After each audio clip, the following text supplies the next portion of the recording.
It's a personal honor to welcome Sandy's family and friends to this opportunity to remember and honor her. A very special sister, wife, mother, grand and great-grandmother, aunt, cousin, friend, and artist, who was a significant influence on our lives and our hearts. We are all the beneficiaries of her life. The extended family and I would like to recognize and thank Wendy for organizing this loving event for Sandy and her extraordinarily well-written obituary.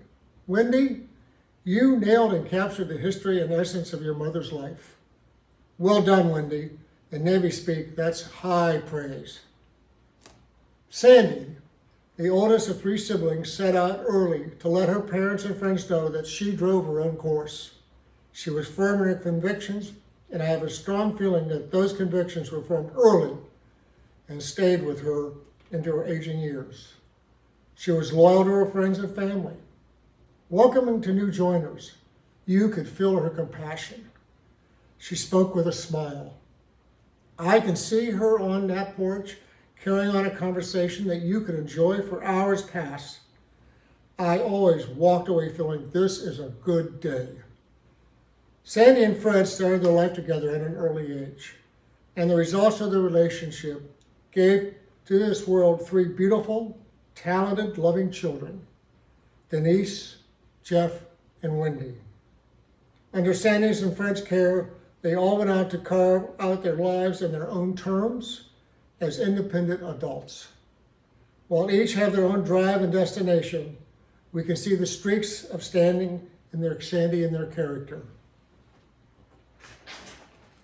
Denise, Jeff, and Wendy, speaking from personal experience, do yourself a favor. Refresh your mental library of the memories and events that bring you joy. Remember, Sandy gave the most important gift of all to you. Her own body, she gave you life. Nothing beats that. Her passion to make art through flowers was a gift. Together, she and Fred made a living for the family from passion and talent. Sherry and my home are living examples. Many of her floral decorations, even after moves to Scotland, California, several stops on the East Coast, and finally landing in Texas, still adorn our home. It's a daily reminder of Sandy and her gift. Sandy once said she would design flowers and arrangements as long as she enjoyed creating the beauty. She loved coconut, music, dancing, animals, Christmas. Now I wonder who inspired that one. The Ohio State football team, and of course Fox News, and her extended family and friends. She couldn't hold her liquor very well, but we always had a lot of laughs after she had a drink. Sandy was strong when needed. Life was not always doing Sandy a favor. When we knew she was in pain on the inside, she rarely ever showed it. While she was rather reserved about others, she would voice up her concerns when she felt someone in the family was struggling. I remember Sherry telling me that Ida once shared with her that she, Ida, at that time the leader of the pack, that Sandy was her rock. Why am I not surprised? I was there on several occasions to witness Sandy toning down Ida in the middle of a stern lecture to one of us, with her saying, "That's enough, Mom," and it worked just fine. I wouldn't have dared that one on my own.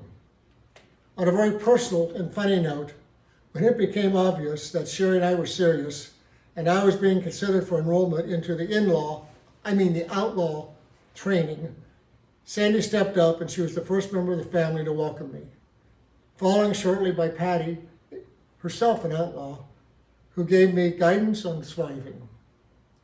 Sandy was selfless, following the footsteps of Jan and Patty, who had made a home for Ida next door and then just across the street from them so they keep watch and help her stay independent. Sandy picked up the path for Mom's final miles of her life. These were not easy years for Sandy. Ida required around-the-clock care. They were only living on Social Security. Jan reached in with financial and maintenance help, allowing Sandy and Ida to remain in their own home.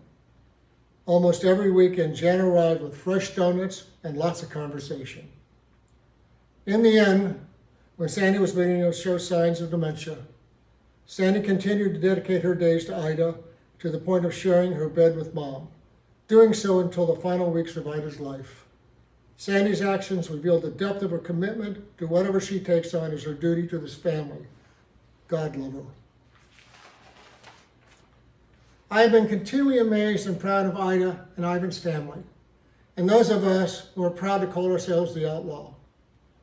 Despite the long distance and the loss of a single place where we all could call home, this family has a long history of helping its members when there's a need. Setting aside distance, personal situations, and any old bad feelings, my deepest memories are the loving acts and sacrifice caring for the elders who could no longer take care of themselves. Those selfless acts lasted for years. When it became apparent that Sandy had reached a point of need, Denise and Ray took her into their home. When it became impossible for them to continue with the responsibility of caring for Sandy, Wendy stepped in. When it became obvious that professional long-term care was needed, again, Wendy took the initiative to find and secure required care. When the final day was upon her, Jeff stayed with Sandy, holding her hand, comforting her passage. These loving acts took place while at the same time Sandy's children were raising their own families, while still engaged in full-time professions. These loving actions make me proud and honored to be part of this family. You honor me. The responsibility of carrying on with the family's traditions, keeping the family's members connected, no matter the distances between us, belongs to all of us. Our gift to those who have passed on. What I have witnessed over the years tells me this is not going to be an issue. For over thousands of years, mankind created customs, rituals, and traditions for honoring the passing of a member of the family, tribe, or clan. While different in texture, they all in the end were to honor the passing and a spiritual healing for the members of the organized group, providing a pathway for moving on, with the treasures of memories and stories yet to be told. While it feels like we have the basis of our own tradition, I would like to add another piece, the final honor and ability to move on in life with our memories and our stories. Given my family's history, I know Denise and Ray can align with this. To close, I would offer a military tradition of signaling the end of day or honoring the passing of a shipmate, fellow soldier, Marine, or airman. Today it's for our Sandy. She never wore the uniform, but like a warrior, she put the lives and happiness of others ahead of her own, never seeking praise or center stage. She truly earned the honorable 24 notes of TAPS. I will now read the last verse of the unofficial lyrics, followed by the playing of the taps by Jeremy. While the light fades from sight and the stars' gleaming rays softly send, to thy hands we send our souls, Lord, commend. Sandra, Della, Ries, we salute you.